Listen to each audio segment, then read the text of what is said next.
ازيكم؟ كل سنة وانتم طيبين، رمضان كريم.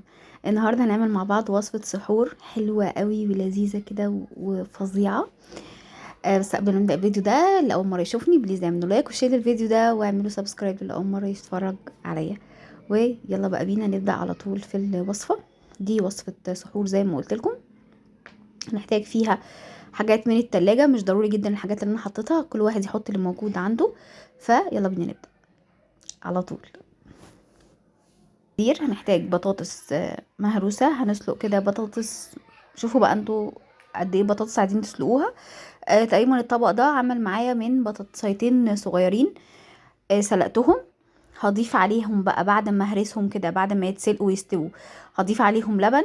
وبعدين هضيف كمان جبنة فتة بأي طعم، دي كان بطعم البسطرمة، وبما اني هحط بسطرمة فالموضوع كان لايق على بعضه. ف معلقه كبيره من الجبنه الفته دي بقى هتظبط طعم البطاطس، هتخليها كريمي، طعمها حلو، وما تبقوش عارفين هي طعمها كريمي كده منين.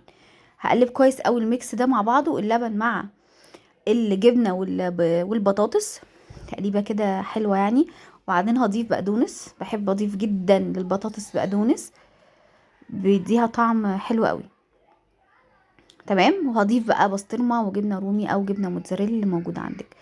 طاسه بقى نحط فيها سمنه، وهنزل ببسطرمه قطعتها كده صغيره لحد ما البسطرمه يعني تتشوح كده شويه. تمام.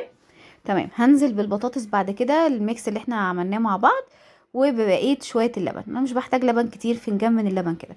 نقلب كويس قوي، نحط فلفل اسود وملح كمان، ونضيف الجبنه رومي ونسيبها بقى تسيح كده والطعم كان يا جماعة رهيبة بجد. البطاطس دي حلوة قوي، لازم تجربوها. يا رب الفيديو يكون عجبكم. باي باي.